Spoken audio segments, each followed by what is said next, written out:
We're back with the 8th episode of our video series focused on helping CPOs and their teams grapple with the critical issues we're facing in these challenging times.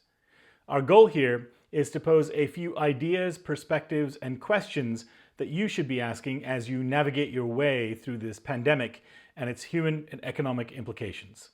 Over the last 2 weeks, I've been talking about the themes and issues that procurement executives need to be thinking about as we emerge out of lockdown and start to ramp back up to some sort of a normal.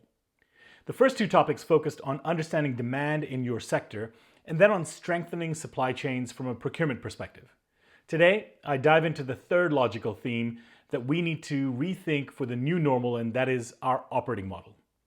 How do procurement executives need to rethink their operating models for the new normal?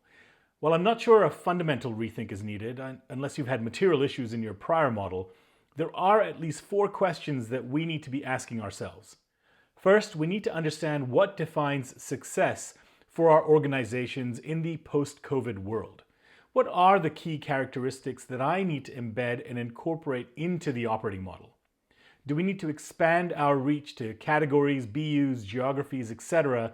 that we never specifically touched before? And then, do I need to reconsider my approach to partnering with the business, my internal customers?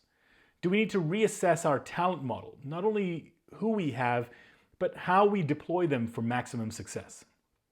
The second question asks, how should I redefine my organization for agility and business continuity? These have been 2 key themes that have emerged from the crisis itself and will remain hot buttons going forward. How do I become more agile? How do I embed flexibility into my strategy, into my operations, into my practical planning? How do I ensure we can deal with the scenario-based view of the future that we need to be ready about and that I've discussed in detail in prior videos? At the same time, how do I embed business continuity planning and ensure that I mitigate downside risks to my organization? More on this in a minute. The third question is one that has come through clearly as a material gap, the digital divide. How should I progress my digital agenda in the new normal? Where are my critical gaps? What should my strategy be in the coming months, but then also my expected roadmap for the future? What are near-term quick wins that will materially improve performance for minimal cost? For example, by improving spend visibility or providing better insights into supplier agreements. We're evolving towards some interesting business models, both end-to-end and best of breed, such that we can really take advantage of incorporating the digital agenda into our organizations today. And finally, how do I implement the right risk program to proactively manage my categories and suppliers? This is clear-cut, and the need for it has been around for a long time. I've discussed this in prior videos, but one point is worth repeating.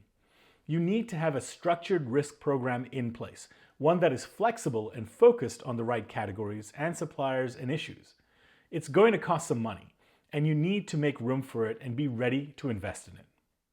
As always, if you have questions for us or would like to talk through how to best answer these questions, feel free to drop us a note and we're happy to get into a deeper conversation. All right, that's it for this video. Be sure to check out our special COVID-19 site, which has plenty of data and analysis for you to access. You may be watching this video on the site itself, but if you're watching this on LinkedIn or YouTube, you can access it via the link above or below. Stay safe.